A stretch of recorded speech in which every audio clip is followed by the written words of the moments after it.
Hi guys, మనందరికీ solar system గురించి తెలుసు. అందులో 8 ప్లానెట్స్ ఉంటాయని, భూమి థర్డ్ ప్లేస్ లో ఉందని మనకు తెలుసు. ఇలాంటి సోలార్ సిస్టమ్స్ కూడా చాలా ఉన్నాయని మన సైంటిస్టులు చెప్తున్నారు. అయితే పురాణాల ప్రకారం మనకు తెలిసిన భూలోకమే కాకుండా మొత్తం కలిపి 14 లోకాలు ఉన్నాయి. ఆ 14 లోకాల్లో భూమి 7వ స్థానంలో ఉంది. అయితే భూమి కాకుండా మిగతా 13 లోకాలు ఏంటి, వాటిలో ఎవరెవరు ఉంటారనేది ఇప్పుడు తెలుసుకుందాం. Welcome to my channel. Let's start our video.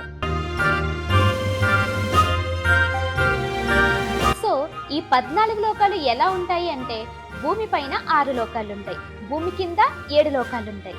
భూమి పైనుండే 6 లోకాల్ని ఊర్ధ్వలోకాలు అంటారు. భూమి కిందుండే 7 లోకాల్ని అధోలోకాలు అంటారు.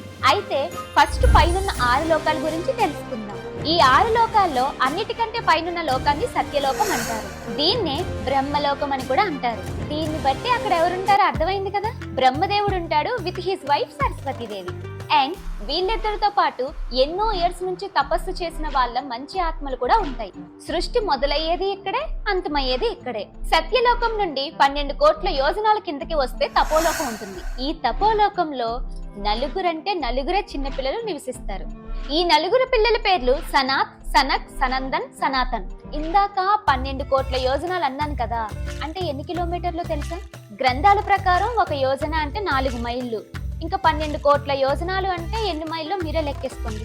అయితే ఈ నలుగురు పిల్లలు ఉన్నారు కదా, వాళ్ళు శ్రీ మహావిష్ణు అవతారాలని చెప్తారు. వీళ్ళు ఎన్ని యుగాలైనా సరే 5 సంవత్సరాల పిల్లల్లాగే ఉంటారు. ఈ సృష్టిలో ఉన్న జ్ఞానం మొత్తానికి వీళ్ళే అధిపతులు. వీళ్ళ పవిత్రమైన మనసు వల్ల వీళ్ళు అన్ని లోకాలకి వెళ్ళగలరు.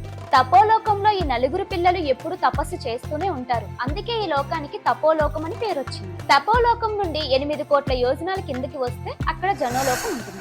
దీన్నే జనకలోకం అని కూడా అంటారు. ఇందులో విరాజ్ అనే దేవుడు నివసిస్తాడు. ఈ విరాజ్ అనే దేవుణ్ణి బ్రహ్మ సృష్టించిన మొదటి పురుషుడిగా చెప్పుకుంటారు. జనోలోకం నుండి 4 కోట్ల యోజనాల కిందకు వస్తే మహర్లోకం ఉంటుంది.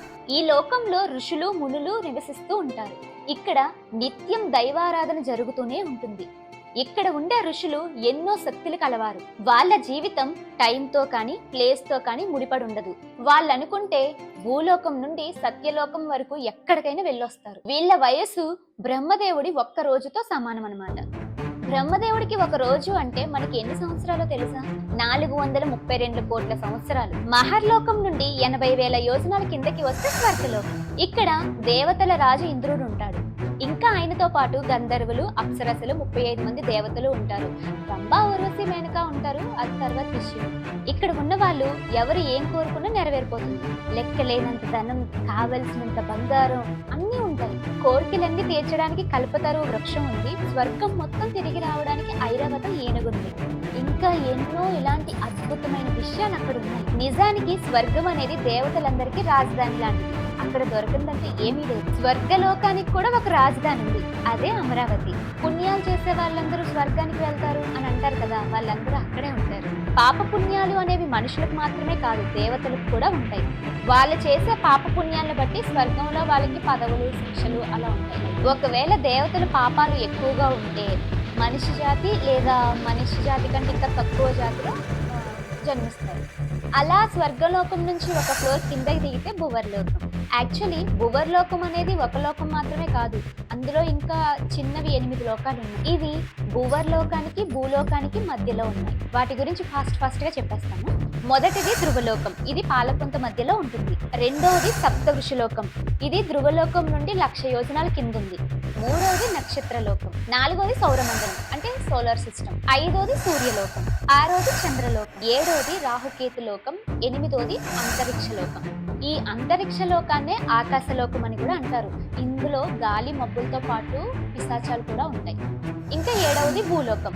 ఈ 14 లోకాల్లో 7వ స్థానంలో భూమి ఉంది. మన భూలోకాన్ని మృత్యులోకం అండ్ పాపపుణ్యాల లోకం అని కూడా అంటారు. ఇక్కడ ప్రతి జీవి కాలంతో పాటు ముడిపడి ఉంటుంది. ఇప్పటి వరకు భూమిపై ఉండే లోకాల గురించి తెలుసుకున్నాం.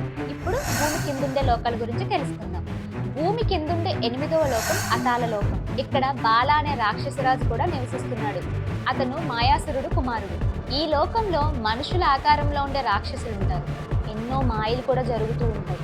మనకి వచ్చే పీడకలలు కూడా ఈ లోకానికి సంబంధించినవే అని అంటూ ఉంటారు.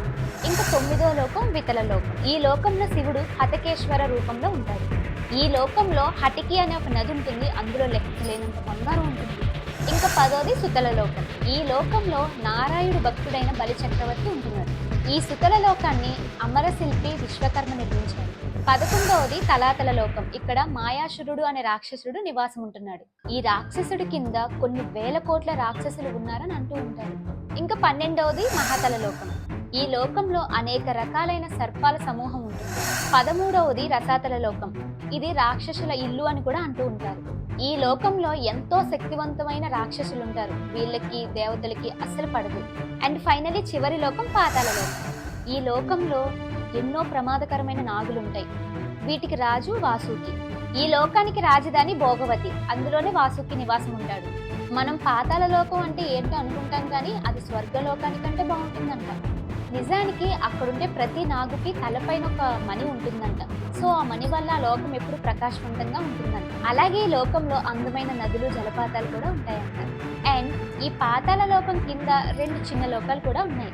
అవే పితృలోకం అండ్ నరకలోకం. అంటే మన లోకంలో చనిపోయిన పూర్వీకులు పితృలోకంలో ఉంటారు. వాళ్ళకి పిండ ప్రదానం చేసిన తర్వాత వాళ్ళు నరకానికి వెళ్తారు. ఇంకా నరకలోకం గురించి మనకు తెలిసిందేగా, మన పాపాల చిట్టా అంతా ఓపెన్ చేస్తారు, శిక్షలు వేస్తారు. ఇవి మన పురాణాలు చెప్పిన 14 లోకాలు. ఈ వీడియో మీకు అర్థమైందని అనుకుంటున్నాను. వీడియో నచ్చితే లైక్ చేయండి, షేర్ చేయండి, ఛానల్ని సబ్స్క్రైబ్ చేసుకోండి. జానకి లోక వరకు సైనింగ్ ఆఫ్.